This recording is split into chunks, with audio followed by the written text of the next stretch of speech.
치매는 뇌에 병이 생겨서 기억력이 떨어지고 사람들이 사람답게 사는데 필요한 인지 능력, 즉 판단하고 언어로 소통하고 다른 사람을 배려하고 자기의 지식을 전달하고 하는 이러한 능력, 즉 사람이 사람답게 사는데 필요한 능력이 떨어져서 일상적인 생활을 못하는 상태를 이야기합니다. 여기에는 아주 간단하게 인지 능력이 떨어져서 생활 기능이 떨어진 상태라고 정의되어 있습니다. 그래서 바로 cognition, ADL이 떨어져 있는 거죠. 기억력만 떨어졌다고 해서 우리는 그 사람을 치매라고 하지 않죠. 사실 뭐 BPSD라는 이야기를 많이 들어보셨을 거예요.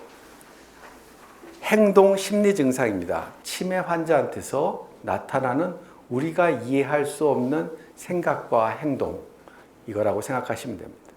치매 어르신이 어떤 우리가 이해할 수 없는 리액션을 보였다고 해서 그것이 다 그 사람 탓은 아니라는 거예요. 그 사람이 그럴 만한 이유도 있다는 거예요. 그리고 그 이유에 내가 존재하고 있을 수 있다는 거예요. 우리는 반드시 그걸 알아야 됩니다. 우린 치매 환자하고 얘기한다고 그러죠. 그렇게 얘기하지 말고요. 치매 증상을 가지신 사람하고 생각한다고 생각합시다. 그렇다면 그 사람은 내 지하철 옆에서 앉았던 그 사람일 수도 있고 내 아내일 수도 있고 내 남편일 수도 있습니다.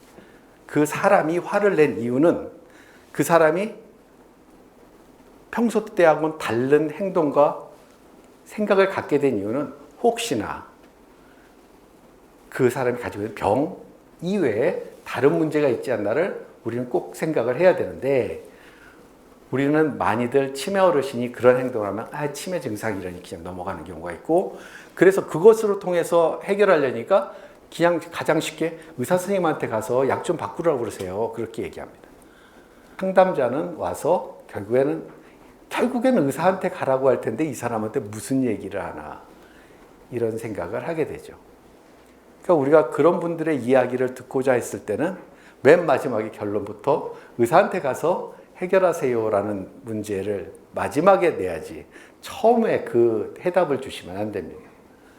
여러분들 한 차원 높은 전문적인 상담을 하고자 한다면 이분이 얘기하고 있는 것에 대한 정보를 내 머릿속에 차곡차곡 쌓아놓는 체계가 좀 필요한 거죠.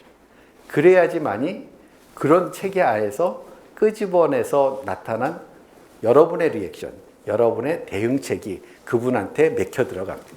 우리가 제일 많이들 불편해하는 게 망상과 환각, 이런 것들이에요. 망상이 뭐죠? 망상. 아무리 상식적인 설득을 하더라도 설득되지 않는 신념 체계입니다. 굳건히 믿고 있는 거예요. 환각은 좀 다릅니다. 망상하고 환각이 이게 따라붙어서 보통 얘기가 되는 것은 정신병적 증상이 가장 특징적인 것들이에요. 고연병 환자분들, 아니면은 그 우울증과 조증이 왔다 갔다 하시는 분들이 정신병적인 증상을 일으킬 때 주로 이 두 가지의 컴포넌트로 나타납니다.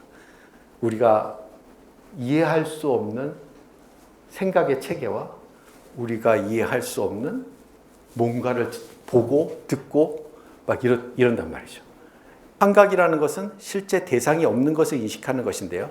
소리로 들으면 환청, 눈으로 보이면 환시, 느낌으로 오면 환초. 그 밖에도 이제 몸 안에서 뭐가 썩어 들어간다, 어디가 녹아 들어간다는 신체적인 망상도 있습니다. 그런데 그런 환자들은 이제 좀 심한 정도에 나타나고요. 우리 망상 예를 한번 들어볼까요? 물건 훔쳤다고 하는 거. 이거 진짜 많습니다. 기본적으로 이분의 기억력이 깜빡깜빡하니까 자꾸만 어디다 둔 것이 없어지고 손자가 갖다 준 용돈이 없어지고, 그러면 이게 없어지니까 내가 잘못했다고 자기 스스로만 자책을 했었는데 어느 날 곰곰이 생각해 보니까 누가 가져갔다고 생각하면 모든 게 다 풀려. 이런 얘기가 나오는 스토리들이 우리는 비일비재하게 보는 스토리입니다. 물건을 가져갔다고 의심해요. 배우자가 바람을 피웠다고 의심해요. 자식들이 버릴 거라고 의심해요. 이것들이 보통 치매 어르신들한테 가장 많이들 있는 망상체계고, 또 이제 치매가 뇌병이 있는 거라고 그랬잖아요. 뇌병이 있다 보면 우리가 잘못된 생각을 순간순간 떠올릴 때가 있습니다. 왜 그런 행동을 보인다고 생각하세요? 본인의 해석이 있습니다. 그렇다면 그런 행동을 보일 때 보호자분은 어떻게 하셨나요? 그러니까 객관화시킨 다음에 거기에 대한 의미를 물어보고 본인이 했던 노력을 물어보면 본인의 대응 방식이 나옵니다. 자, 첫 번째는 기사화시키고 두 번째는 기사화시킨 내용을 가족들이 어떻게 대응하느냐를 봐야 됩니다. 세 번째는 나도 이제 뭔가 얘기를 드려야 되기 때문에 디테일에 좀 들어갑니다. 언제 어떤 상황에서 그러한 증상을 보이고 누구와 있을 때 더 많이 나타나며 이러한 생리적인 문제 그리고 최근에 썼던 약물의 문제 그리고 최근에 주변의 문제 이러한 것들의 변화가 있었는지를 이야기를 들어봅니다. 그리고 또 하나 A라는 사람한테 썼던 방식이 B라는 사람한테 그대로 적용되지는 않습니다. 당연하겠죠.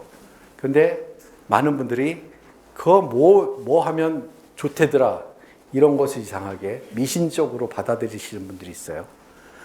통제력 상실은 본인의 고의적인 것은 아니고 특히나 중요한 것은 상호작용 없이 악화되지는 않습니다. 상호작용이 있습니다. 의사소통의 문제일 수도 있습니다. 이 두 가지를 잘 생각을 하셔야 돼요. 그래서 이분이 나에 대해서 감정이 있어서 그런 것이 아니라 병의 증상 때문이고 그 증상에 대해서 나의 혹시나 잘못된 반응 때문에 리액션으로 나온 것이 아닌가라는 것을 한 번은 생각해 보시면 조금은 그래도 견딜 만한 증상이 될 수 있어요. 그 이야기를 같이 나눠주셨으면 좋겠습니다.